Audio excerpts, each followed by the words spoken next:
Friends, आज मैं आपके लिए लेकर आया हूँ क्लास 11th का चैप्टर जर्नल, इसकी 5th वीडियो।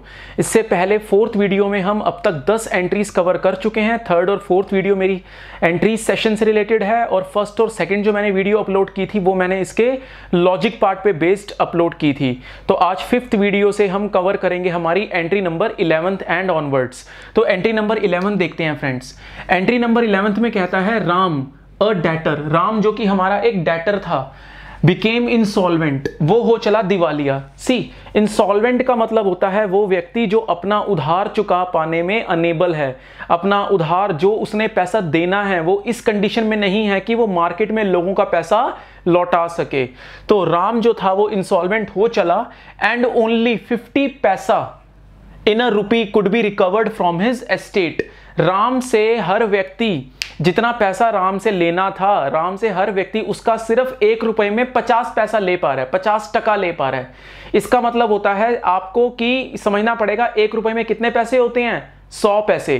तो 100 पैसे में से 50 पैसे ही रिकवर हो पा रहे हैं। बात समझ आ रही है? हाँ, 1 रुपए में होते हैं 100 पैसे और 100 पैसे में से ओनली 50 पैसा could be recovered from his estate. उसकी जायदाद को बेच के नीलाम करके उससे सिर्फ 50 पैसे ही रिकवर हो पा रहे हैं। यानी कि अगर हमने कुछ पैसा लेना था किससे, राम से, तो हमें क्या सारा मिल जाएगा? नहीं, हमें कितना मिलेगा? सिर्फ 50 पैसा यानी 50%। और हमने कितना पैसा लेना था? Total amount of debt is ₹5000।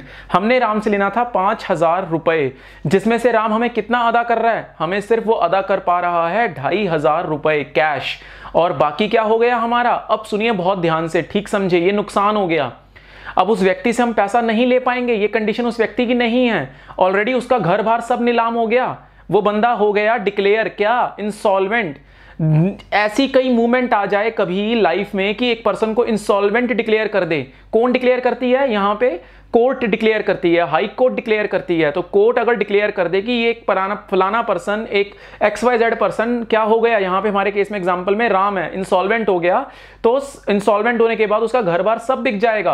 अब आप उसे कुछ कह नहीं सकते क्लेम लेने के लिए। तो आपको क्या करना पड़ेगा? जितना आ रहा है, कितना आ रहा है? 2500 रुपए, 50%, 5000 का वो रिसीव कर और बाकी का अपना नुकसान मान लो। अब जो ये नुकसान है उसे एक अकाउंट से शो किया जाता है। ये अकाउंट कहलाता है बैड डेट्स।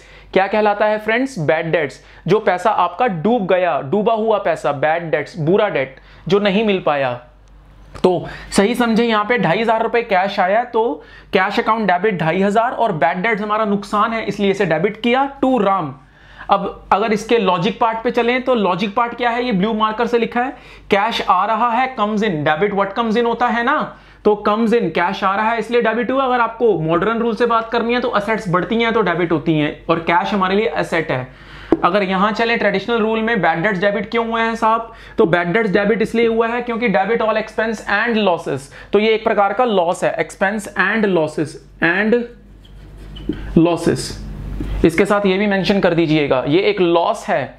तो जितने भी लॉसेस होते हैं ट्रेडिशनल रूल कहता है वो सब डेबिट होते हैं। अगर आपको नॉर्मली चलना है, एक्सपेंस या लॉस बढ़ेगा तो वो डेबिट होगा, इसलिए इसको डेबिट किया है। अब राम को क्रेडिट क्यों किया? क्योंकि पैसा देने वाला, गिवर कौन है? राम, और क्रेडिट द गिवर होता है। अगर आपको ऐसे समझना है कि राम कौन था, ध्यान रहे, राम हमारा डेटर था, हमने राम से पैसा लेना था। तो हमने किसी भी व्यक्ति से पैसा लेना होता है, हमारे पास उस पैसे को लेने का राइट आता है। तो राइट, अधिकार के साथ, एक एक्नॉलेजमेंट के साथ हमें क्या मिलती है? एक वैल्यू, कल को जो हम ले सकते हैं, तो इसी को कहते हैं एसेट। ये बात मैंने आपको अपनी प्रीवियस क्लासेस में बताई थी, जो मैंने थ्योरेटिकल क्लासेस में टॉपिक एक्सप्लेन किए थे। तो डेटर हमारे लिए एसेट है और एसेट यहां पे खत्म हो रही है। कितने से खत्म हो रही है? 5000 से खत्म हो रही है, 2.5 से नहीं। क्लेम तो पूरा 5 से खत्म हो रहा है, वो अलग बात है, 2.5 मिल रहा है और 2500 नहीं मिल रहा। तो 5000 से पूरी की पूरी एसेट्स वैल्यू रिड्यूस हो रही है और एसेट्स रिड्यूस होती हैं तो क्या होती हैं फ्रेंड्स? क्रेडिट होती हैं। तो यहां हो गई इसकी narration, being the cash received. अब आप में से कई लोग सोच रहे होंगे सर नरेशन में सिर्फ इतनी सी लाइन लिखी। जी हाँ, इतनी सी लाइन लिखनी है। उसका कारण है, नरेशन के मार्क्स अगर आप नहीं लिखोगे तो कट जरूर जाएंगे। अगर आप लिखते हो तो उसमें ये मैटर नहीं करता आपने कितनी लेंथ लिखी है नरेशन में, तो इसमें लेंथ मैटर नहीं करती। बेसिक आइडिया देना होता है नरेशन में कि हुआ क्या है। तो जितना टू द सिंपल, जितना सिंपल सोबर हो सके नरेशन वैसे लिखिएगा, right. So being the cash received. आगे चलते हैं। Ram was declared insolvent last year. Ram को हमने लास्ट ईयर डिक्लेयर किया था इंसॉल्वेंट, मतलब हमने इसका पैसा डुबा दिया था। And an amount of ₹2500 was shown as bad debts in the books.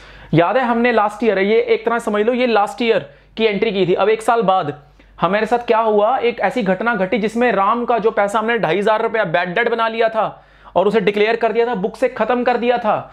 उसके बाद आगे चल के हुआ दिस ईयर, इस साल Ram decided to pay cash of ₹2500 against the same date.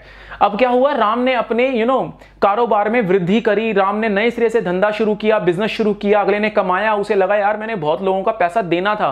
हालांकि वो ना भी दे तो कोई प्रॉब्लम नहीं, क्योंकि कोर्ट ने उसको ये इंस्टॉलमेंट डिक्लेयर कर दिया था, लेकिन राम का अपना मन था कि नहीं यार मैं किसी का पैसा खाऊंगा नहीं, तो राम ने वो पैसा देने की सोची और उसमें 2,500 हमें वापसी मिल गए।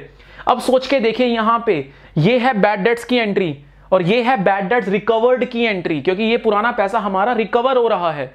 अब यहां पे हमें पैसा राम से नहीं मिल रहा, उसका रीजन है राम के अकाउंट को हम ऑलरेडी खत्म कर चुके हैं, क्रेडिट करके खत्म कर चुके हैं। अब पैसा राम से नहीं आएगा। अब हमें जो नुकसान माना था हमने बैड डेट्स का प्रीवियस ईयर में, अब हमें उसे अपना क्या मानना पड़ेगा, फायदा।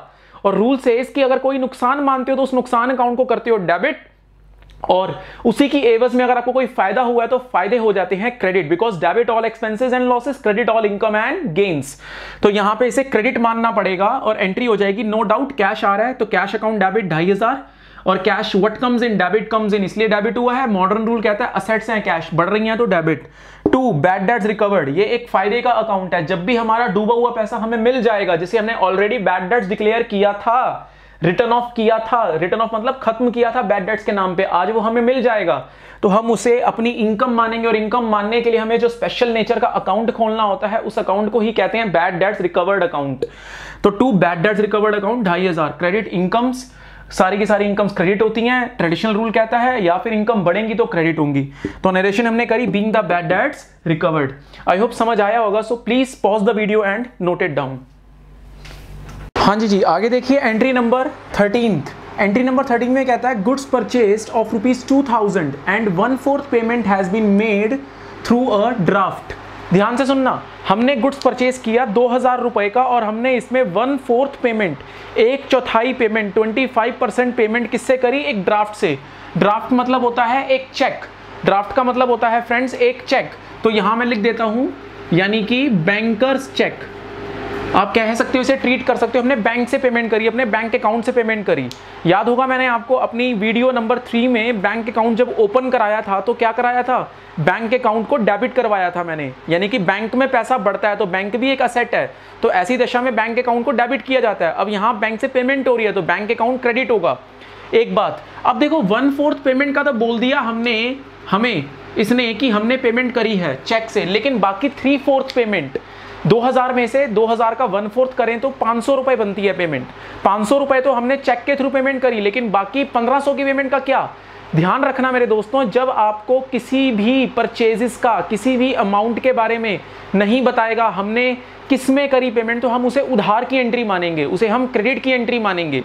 तो यहाँ इस पॉइंट में हमें बताया गया है 1/4 पेमेंट हमने करी है, किससे करी है, हमने चेक से, तो बाकी 3/4 पेमेंट हमने नहीं करी, वो हमारी उधार की एंट्री है। और उधार की एंट्री हमें पता है क्या होता है, purchases account debit to creditor account. मेरी वीडियो नंबर 4 में मैंने बताई थी ये चीज कि क्रेडिटर्स लायबिलिटी बढ़ जाएगी, बिल्कुल ठीक समझे आप लोग। तो यहाँ कंबाइंड एंट्री होगी, परचेजेस एक्सपेंस हो रहा है हमारा कितने से, 2,000 से। परचेजेस एक एक्सपेंस होता है, जबकि कैश की फॉर्म में पैसा जा रहा है या चेक की फॉर्म में, चेक की फॉर्म में जा रहा है, तो पैसा कहां से जाएगा, बैंक अकाउंट क्रेडिट होगा, यानी बैंक से कम होगा।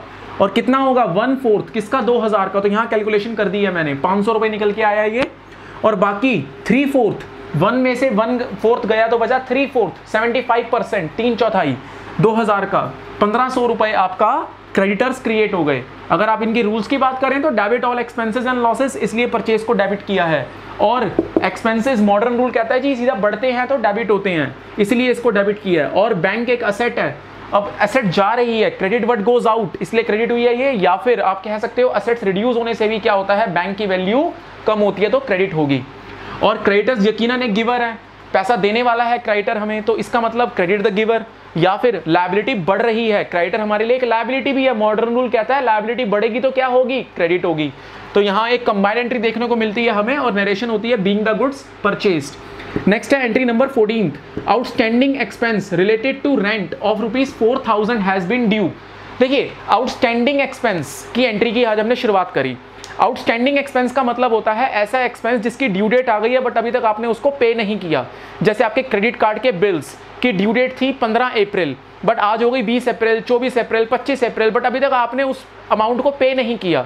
ऐसे ही बिजली के बिल एक्सपेंसेस हैं, आपने उसकी इलेक्ट्रिसिटी की ड्यू डेट आपकी थी 5 अप्रैल, माफ़ी चाहता हूँ 5 अप्रैल थी आपकी इलेक्ट्रिसिटी की पेमेंट करने की डेट, जो इलेक्ट्रिसिटी बिल आया था आपका, बट आज हो गई सपोज 24 अप्रैल, 19 दिन ऊपर हो गए बट अभी तक आपने इलेक्ट्रिसिटी बिल पे नहीं किया।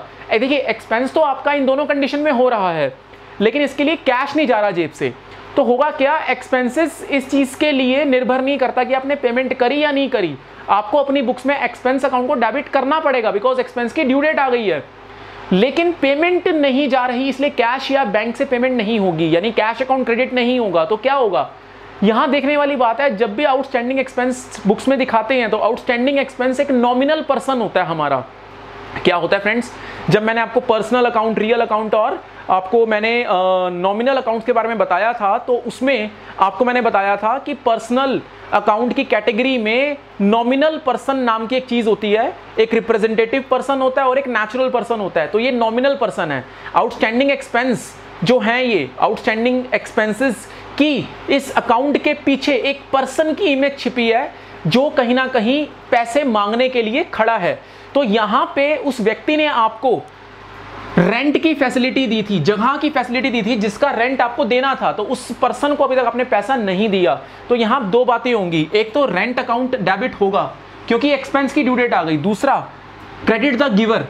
अब यहां पे कई लोगों को ये बात पचेगी नहीं, आपको, मेरे को मालूम है क्योंकि ये आपके लिए नई चीज है, बट इस चीज को समझिए, पर्सन के लिए रूल होता है debit the receiver credit the giver, और आउटस्टैंडिंग रेंट अकाउंट एक नॉमिनल पर्सन है और नॉमिनल पर्सन ने हमें फैसिलिटी दी थी उस स्टे की जहां पे हम अपना बिजनेस चला रहे थे, राइट, उस अकोमोडेशन की, तो वहां उस अकोमोडेशन की सर्विस हमने उस पर्सन से ली थी, बदले में हमें उसे पेमेंट करनी थी बट हमने की नहीं, तो हमारे लिए गिवर जिसने हमें सर्विस दी थी उसे क्रेडिट कर दिया। या फिर अगर आप रूल्स की बात करें मॉडर्न की, तो एक्सपेंस बढ़ते हैं तो डेबिट, और लायबिलिटी यहां बढ़ रही है हमारी, एक तरफ एक्सपेंस बढ़ रहा है तो एक तरफ लायबिलिटी बढ़ रही है आउटस्टैंडिंग रेंट की, और इस वजह से हमने आउटस्टैंडिंग रेंट को 4000 से क्रेडिट किया है, क्योंकि लायबिलिटी बढ़ेंगी तो क्या होंगी, क्रेडिट। ये बात मैंने वीडियो नंबर 2 में पढ़ाई थी। So being the outstanding rent shown